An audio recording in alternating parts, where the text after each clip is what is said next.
जय श्री राम, राधे राधे। आप सभी को बहुत बहुत नमस्कार। हमारे सनातन धर्म के अनुसार 24 अवतारों का वर्णन मिलता है। 24 अवतारों का वर्णन 24 अवतारों में एक बहुत ही खास बात ये है कि ये लोग जो हमें डार्विन ने थ्योरी दी थी विकासवाद के सिद्धांत की, उसके अनुसार ही हमारे जितने भी अवतार हुए हैं वो उसी को वेरीफाई करते हैं। जैसे हमारा पहला अवतार मत्स्य अवतार हुआ और दूसरा अवतार कच्छप अवतार हुआ। तो जैसा कि कहा जाता है कि जल से ही जीवन की उत्पत्ति हुई, तो पहला जो भगवान का अवतार मत्स्य अवतार है वो जल में ही हुआ।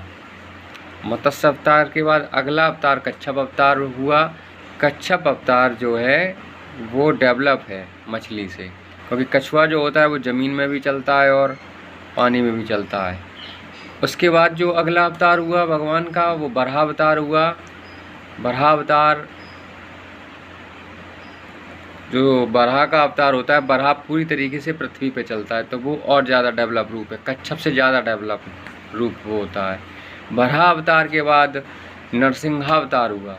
तो नरसिंहावतार जो है वो बराह से भी ज़्यादा डेवलप है, क्योंकि नरसिंह अवतार में आधा शरीर शेर का है, आधा मनुष्य का। यही हमारी साइंस कहती है कि हम लोग धीरे धीरे क्रमिक विकास हम लोगों का होता आया है।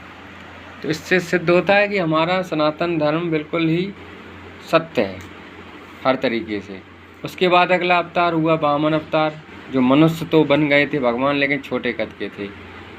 उसके बाद अगला अवतार हुआ परशुराम अवतार, वो मनुष्य बन गए थे, उन्होंने काफ़ी युद्ध किए लेकिन उन्होंने परिवार नहीं बसाया, विवाह नहीं किया। तो उसके बाद अगला अवतार नेक्स्ट हुआ भगवान श्री राम, मर्यादा पुरुषोत्तम। इसीलिए उनको कहा गया मर्यादा पुरुषोत्तम श्री राम, क्योंकि मर्यादा पुरुषोत्तम श्री राम पुरुषों में उत्तम, एक श्रेष्ठ मनुष्य तक पहुँच गए। विकास होते होते हम लोग श्री राम के स्तर पे आ गए।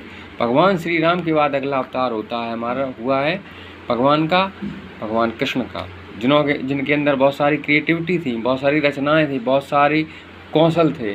वो आनुवांशिक रूप से ज़्यादा डेवलप थे, सबसे ज़्यादा। और उसके बाद बुद्ध अवतार हुआ। तो बुद्ध भगवान अपने शांति की खोज में तपस्या की। अब अगला जो अवतार होगा वो कल की अवतार होगा, जो शायद क्या क्लियर ही है कि जो कि आनुवांशिक रूप से सबसे श्रेष्ठ होगा, सबसे श्रेष्ठ। अगर 9 अवतार पिछले एक के बाद एक क्रम विकास में एक दूसरे से श्रेष्ठ रहे हैं, एक के बाद एक नया अवतार श्रेष्ठ होता है पिछले अवतार की तुलना में। ज़्यादा सामर्थ्य, ज़्यादा शक्तिशाली, ज़्यादा गुणवान, ज़्यादा। तो इसी प्रकार से जो हमारा नेक्स्ट कल की अवतार होगा वो सर्वश्रेष्ठ होगा इस तरीके से। तो ये हमारे अवतारवाद जो है वो पूरा जो आज का विज्ञान कहता है उसी को वेरीफाई करता है, उसी को ही प्रमाणित करता है। तो इससे हम कह सकते हैं हमारा वेद, हमारा विज्ञान, हमारा ज्ञान, हमारे पुराण सब सत्य हैं। लोगों को झूठ भले ही लगते हों, लेकिन इन चीज़ों को आप किसी तरीके से कोई भी नास्तिक इसको काट नहीं सकता। इतनी जानकारी हमने आपको आज दी आप अपने पहले धार्मिक वीडियो में। तो ठीक है, फिर दूसरा टॉपिक कभी लेके आएंगे बाद में। राधे राधे, जय श्री राम।